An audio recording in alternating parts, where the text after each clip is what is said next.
Hello, everyone. I am going to talk today about one of my most favorite people, somebody that influenced my life tremendously, but one of the biggest influencers in '77 through the mid '80s, or early '70s, I should say, like '75 through '85 or so.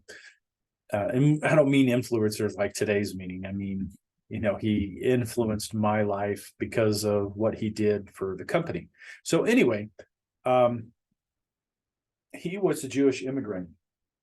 He was saved by U.S. soldiers. So he was put into a camp when Poland was invaded in 1939 and could have died there. But the United States entering the war and doing what we did, and all the other allies doing what they did, uh, he survived. And what he wanted to do was repay the U.S. for that. So he joins the service. He becomes, goes into the army and, starts to repair typewriters. So, you got to do all sorts of things in the army, and that's what he got to do. So he gets trained in actually repairing these typewriters. So seeing the great things that America does coming from someplace else, and this often happens, right? We don't appreciate it because we live in it. He actually basically said, well, I know how to repair typewriters. I'm out of the service now. So I'll set up a shop and I'll repair typewriters. And he's like, hey, why not build typewriters? So he gets into, I'm going to build typewriters.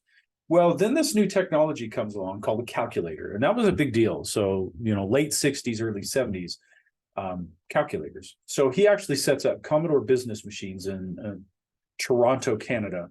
And basically they're building typewriters and calculators. That's what they're doing. And he basically gets to a point where, he's becoming popular. Commodore, well, how should I put it? Everything that happens to him goes back to his philosophy. He is the one that coined business as war. So he was not nice when it came to business. It's you or me, right? Which is not necessarily true, but that's what he believed. Secondly, he also believed in giving people the lowest price he could. And that was always the incentive. Now, when you have a person like that coming into any business, that's incredibly dangerous to your competitors, because you're saying, okay, your calculator is going to cost $200. I think we can make it and sell it for $150. And then all of a sudden they're not buying the other people's calculators, right? That's what was happening. And so he's getting the chips to make these calculators, starting out with typewriters, right? Starting out with that. And then what happens is Texas Instruments is the one, it's like saying, Intel, right? Texas Instruments is Intel of that time. And they make all these little chips, the control chips, and they do all this stuff. And basically, most of what's in a calculator, they make. And so they start to raise the price on him. So the components that he has to put in are more expensive, and he can't possibly sell his calculator for the same price or cheaper than Texas Instruments, because Texas Instruments realizes this guy is a threat and we're going to kill him because we make the stuff that he has to put in.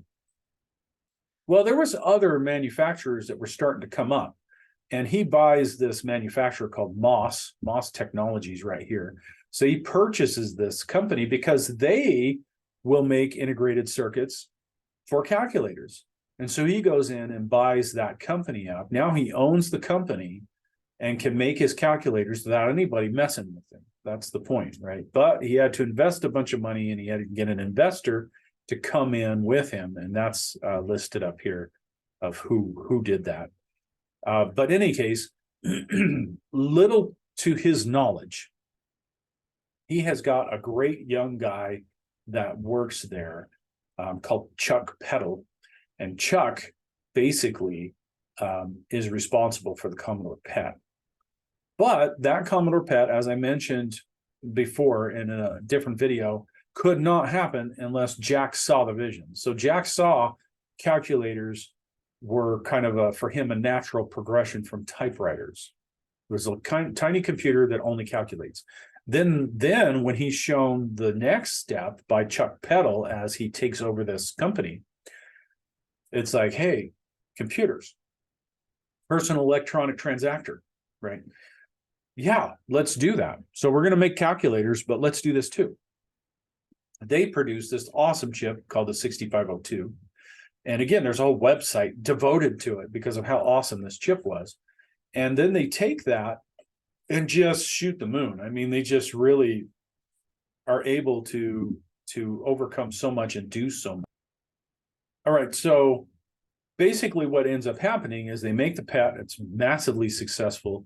Apple comes over, right? The two Steves come over and say, will you make our computer? And it doesn't work out because Steve Jobs is and you can imagine they're just not going to get along. And really this becomes not as popular as the Apple II, because if you look in this picture, there's a tape drive right there. There was a product known as VisiCalc, which these makers of VisiCalc did not patent anything. Unfortunately, they regretted that. But what VisiCalc was a spreadsheet. It was put a 4 here, put a 4 here, tell this cell to add up these two cells, and now that gives you 8. It was a way to keep track of all your numbers, and it was gangbusters. The reason you bought an Apple II is because the makers of VisiCalc wanted their software to be more accessible than hitting play on a tape, loading VisiCalc after several minutes running it. They wanted it to load off of that floppy disk much faster. So they made it first for Apple II, then they made it for the PET. And so then that's why, because this PET came with a tape drive. Now, why did it come with a tape drive? Why were they so stupid as to make that a tape drive? Well, Jack believed in making everything as cheap as possible. So to him, it was like, well, tape drives are standard in computers at this point, which they were. So let's just put in a tape drive. That'll make ours cheaper than any of the others. And it was. The PET was cheaper. Then, of course, realizing their mistake, they have to make a hard drive, not a hard drive, a floppy drive that sits on the outside of the case, not built in. And then you buy that, and now they're the same price or more expensive, right? And they missed that. They didn't see that that was going to be a big issue with this killer app known as VisiCalc. A killer app is a reason that you buy the hardware. That's what a killer app is. So for a game, you know, when they released Xbox, Halo was the killer app, right? That's why you bought the Xbox. And so the 6502, as I said, gets put in Apple II, gets put in the Commodore 64, the Atari 800, it gets put in all this stuff that this massive processor gets put into, and they don't ever stop that. They let people pay what they're going to pay for one of these processors, and they upgrade it and they make it better. And then they have their own line of computers because the idea is we'll make a better computer than you. So they make a VIC-20, and basically that's really cool for a couple of years, but what's happening on the background that they really pick up on, all of them pick up on this, is the use of RAM. The ability to program very, very large programs. If you don't have enough RAM, you can't run those very, very large programs. And so you, all of a sudden, right, software is pushing this hardware. The needs of what the software needs is pushing the hardware to be faster and faster. And honestly, we didn't catch up to that until the early 2000s, really, honestly. And there's some ways you'd say that that will never catch up. There's some for that. In any case, they make the Commodore 64, and then within a year, they drop the price. And then within another year, they drop the price again.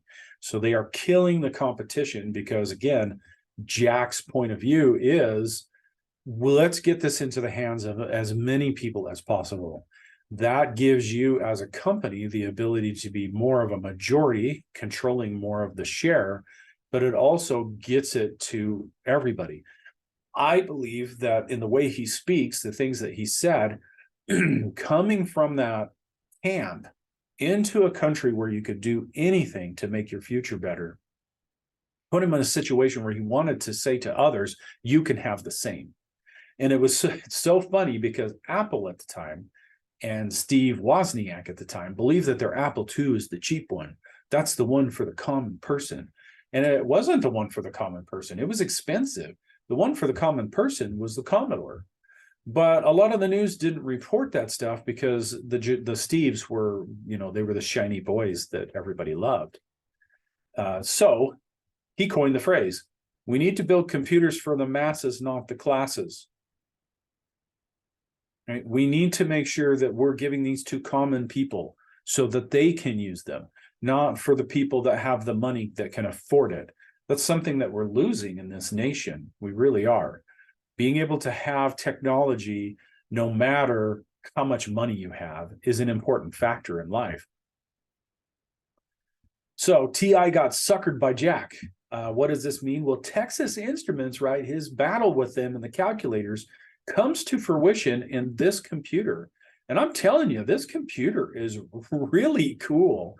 And they did ship 2.8 million of these computers. And it had a TMS, you know, I wonder who made that, Texas Instruments, 3 megahertz computer. And over here someplace, it'll probably tell you what that had. But as far as, oh yes, a 16-bit home computer. So all these others are 8 bits. Commodore 64 is 8-bit. The Apple's 8-bit. The 6502 is an 8-bit CPU. They make a 16-bit. I mean, this is Texas Instruments touting, hey, we make good crap here. So here you go. Boom. They drop it into the picture. This is honestly, in so many ways, so much better than a Commodore 64, so much better than an Apple II. It's really, really going to provide for a future of what somebody needs. But they really did Jack Tramiel badly, right? They really pissed him off. And so what happens is they release this, and immediately what does Jack Tramiel do? Well, he's got this popular Commodore 64 here,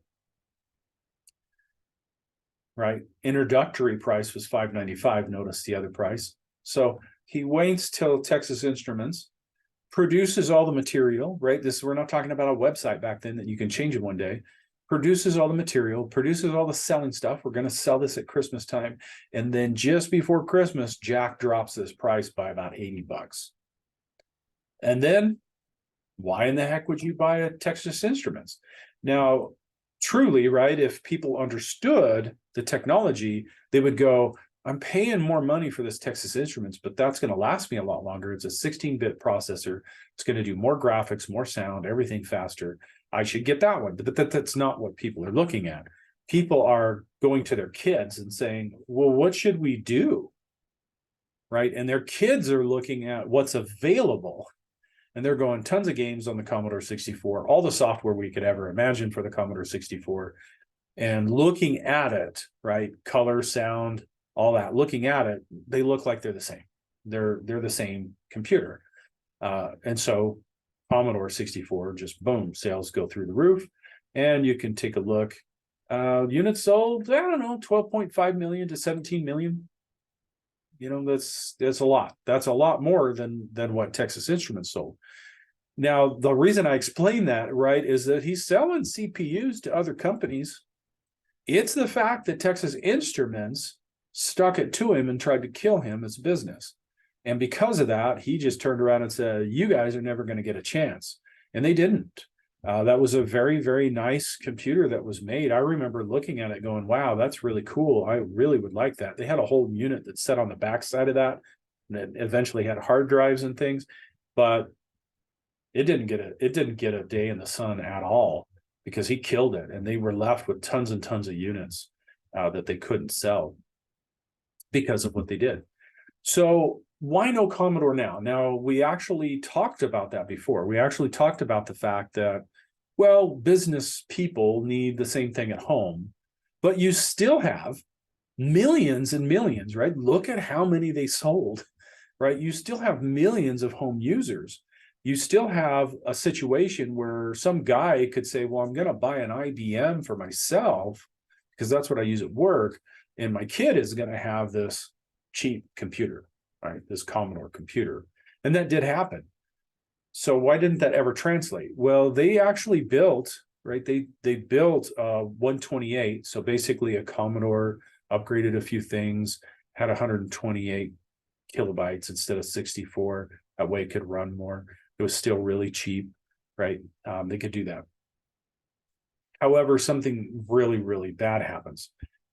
Gould, this guy who really was the backer, he really owned Commodore, and he let Jack run the place.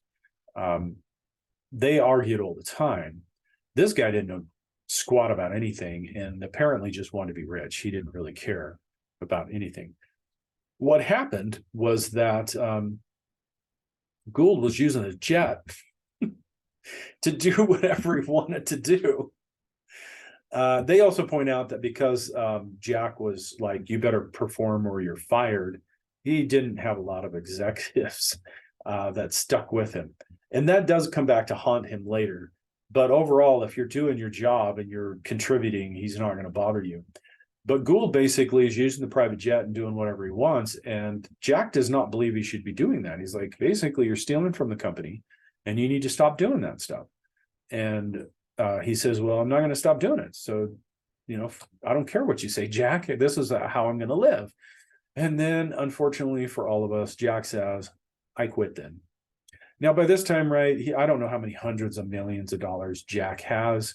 He's definitely set up, but he's the kind of guy that he's looking and saying, I can go off and I can redo this, right? I can make this happen again.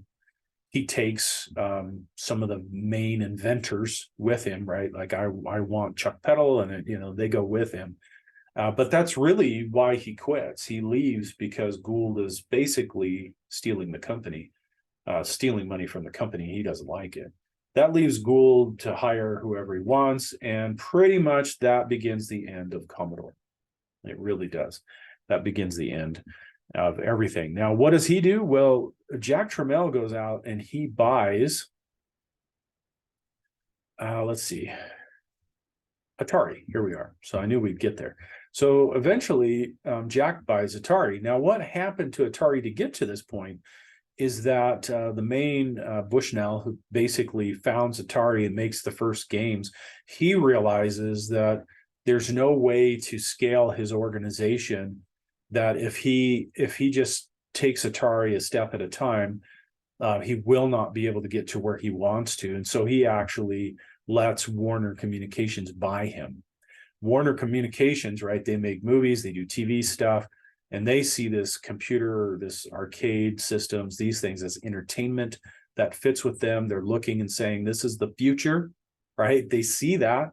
And so they buy Atari and run it into the ground. So let's just say that. That's what they do. So by the time that Jack pulls up, he can get the Atari name and all their buildings, all the stuff that they're going to build with cheap. And so he does that. And they're floundering. They have the Atari 400, they have the 800, they did the 1200, and they're pretty dang popular. So if we looked at, I don't know if let's go to the Atari ST here page so we can see, right? They sold 2 million of the Atari ST, this particular model. So they sold 2 million of that.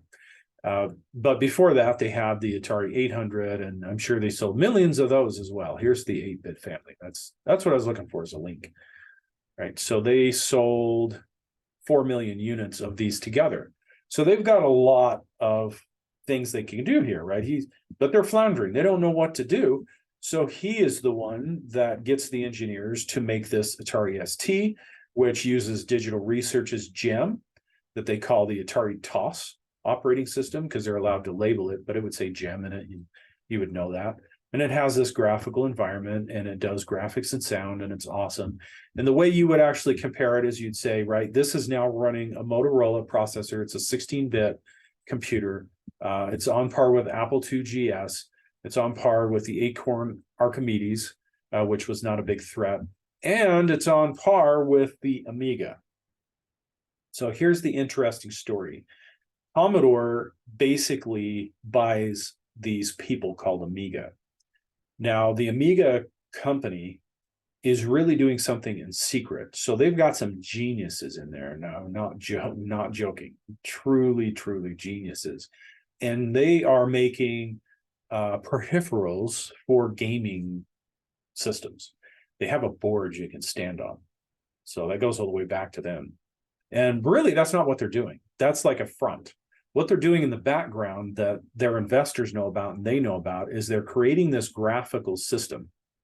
They're creating a system that basically what they think, right? These engineers think, you know what, if we can create a system that will play arcade quality games, it will be able to do anything. because that is a very demanding thing to do.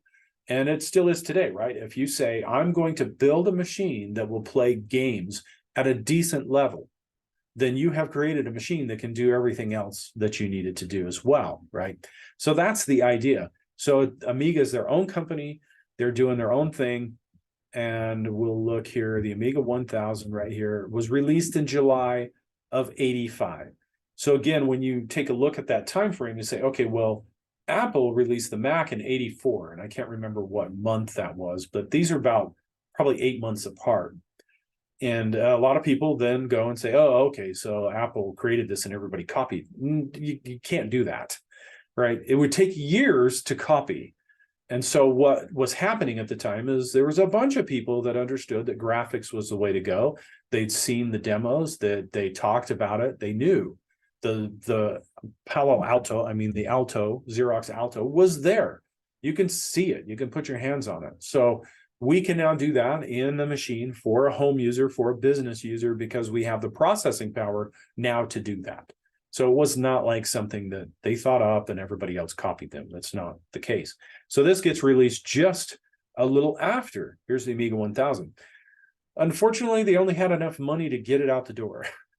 So they have enough money to start selling this. It's a really cool little system. The keyboard actually would fit right underneath there. You could just store it under there, that's pretty dang neat. And then they don't have enough money. Jay Miner, that's who I should say. He was the guy that was really, really behind this. Known primarily for developing graphics and audio chips for the 2600 and 8-bit family. He's the father of Amiga, right? So he's working at other institutions and going, we can do so much better, right? So he forms his own company and gets that done. But now he can't really keep up with shipping of the products, building of the products, and all that.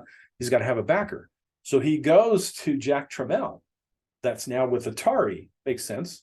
Atari, right? He now owns Atari. And basically says, look, we need some help. And so he gives him a $250,000 loan, which will take him for a few months.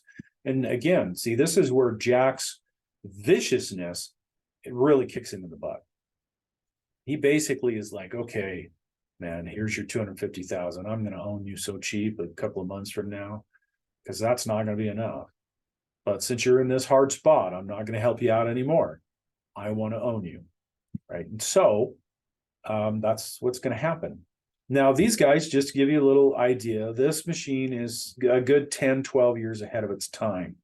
To explain, it has a graphics processor. It has a general processor. It has a sound processor. It has an interrupt processor. So the idea of making this a system that would actually run graphics that were the quality of the arcade systems then meant that they did all this engineering on the backside. And this was a truly a multitasking machine. You could run two programs simultaneously at the same time. And as long as you got enough RAM, it's going to be able to do it. And so this thing is incredible. And this is exactly what Jack needs, right? Exactly what he needs. Well, what Jay does is understanding the situation of the fact that Jack has left Commodore. He goes over to Commodore and tells Commodore, hey, you guys got nothing. I'm sure he was a lot nicer, but he's like, you got nowhere to go. You got your Commodore 128. You don't even have the next level. You just lost your engineers that were going to give you the next level. Look at this, right? It's already on the market. Look at this. And they go, yeah, we'll buy that. And they pay several million for that, and they absorb Amiga. Amiga becomes Commodore's next line of computers. And basically Commodore, because they no longer have anybody in management that's really going to take them someplace, and Gould becomes this person that's like, I hate you and I don't like what you're doing here. He continually fires people and gets rid of them and just mooches off the company until it's totally dead. And as you would imagine, this gives them a survival. There's the Amiga 1000, 2000, 3000, until they hit about Amiga 4000, and they're upgrading their stuff. But by the time that happens, it's 1995, 1996. And finally, over on the IBM side of things, you finally have cheaper computers, basically the same price as what you're going to pay for one of these. And you have graphics and sound, and you have multitasking.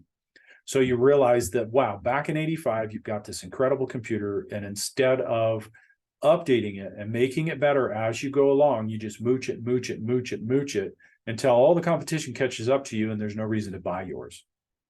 Secondly, they really made this to do anything, right? And so Commodore really takes this and says, this is your next business machine. This is your next business machine. You could actually buy one of these with a full IBM XT in it, so that you could run all your business stuff and do all the graphics and sound and video that you wanted.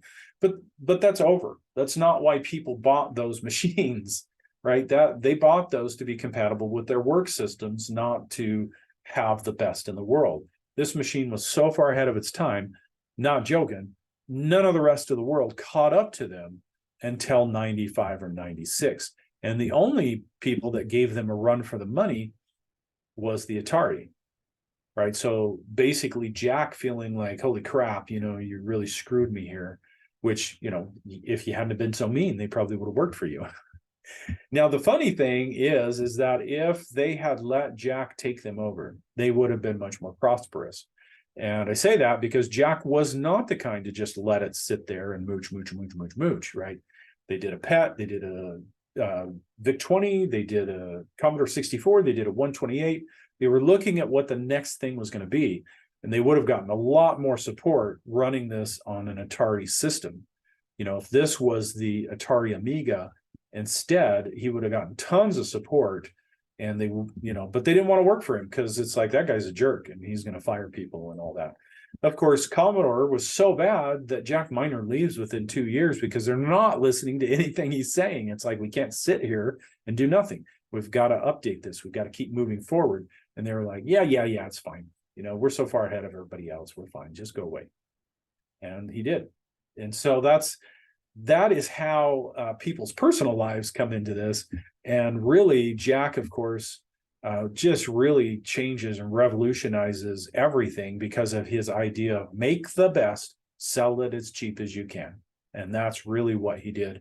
And he had a lot of other flaws, like the fact that nobody wanted to work with him because he would go, what are you doing for the company? Why is that schedule not on schedule? You're fired, right? That's the kind of person he was. But at the same time, he really supported people in using this technology. If you don't believe me, look up Commodore 64. Look up Commodore 64 demos. People are still making this stuff today because this machine was around the world.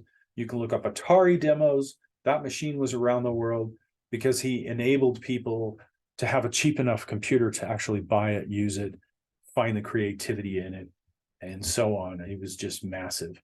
So markets like in Germany, they used the ST, and this was not the only ST. They got upgraded and upgraded and upgraded. The TT, STE, Falcon was the biggest one. These are worth quite a bit of money, right? And then they tried to do the video game systems. They kept trying to do that, but none of it ever really worked out because you did have this massive wave of, now that these Windows computers, these Microsoft or Wintel computers can do these things, why are we buying yours? There's these massive software libraries. Gaming starts to move to that, and they totally lose out because basically what happened is they split the market, right? You have these two companies, and as that market, Commodore does not move that market forward, right? They start to try to compete with the high end, buy us instead of an IBM. And then Commodore, which is like, well, you can use this for business, we're awesome, but use this for your home. This is split between the home market, and neither one of them can survive in that. They end up kind of killing themselves off. Now, the place that the Amiga does end up staying in is the video toaster. So I'll just pull that up briefly.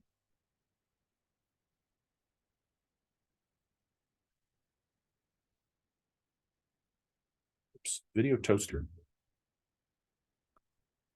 It's a video toaster made by NewTek, and what they realized is you could just put this expansion card into one of these awesome Amigas, which was really, really powerful.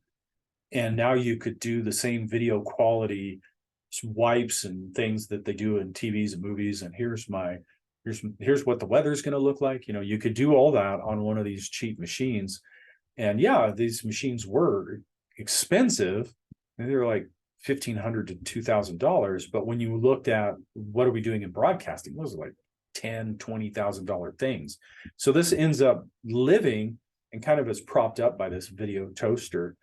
But let's be honest, if you ended up with the Apple II GS and you ended up with a Jack Tramiel Atari Amiga, because Commodore just mooched it and just let it die, you would have ended up with super powerful computers, whatever the next thing was that would have been ahead of what Microsoft was able to do. And who knows where we would have been by that time. But the best doesn't always win. And that's really the total of this. The best doesn't win. You will see technology and you will use software as a network tech or as a server or whatever, and you'll be like, this is awesome, this is so great, I can't believe people use this other crap that they have over here, whatever. But the best doesn't always win. Now, me understanding that, to give you an example, this I implemented in my life when I had to do networking. There was a really good network system, and it was called NetWare. And it was really the first out there, and it really did a good job.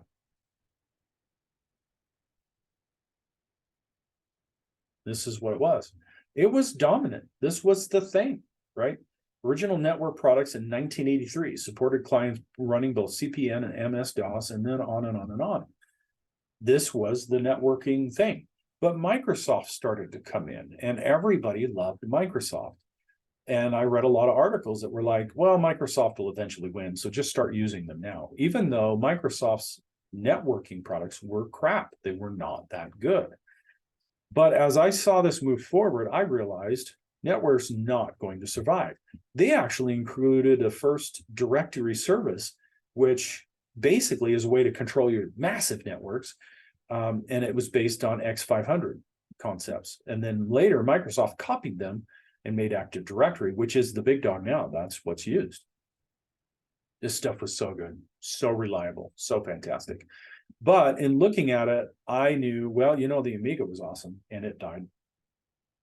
People don't always choose the awesome. They choose the one that usually is marketed the most and gains mind share of what people think. Like I said, Microsoft's going to win, so you might as well just start using their product, right? That's what a lot of articles said.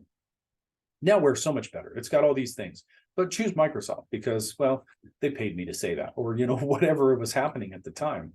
And so even though I had all my education invested in this NetWare, knew how to use it, knew it was stable, I was watching the industry and I could see when the switching point was happening.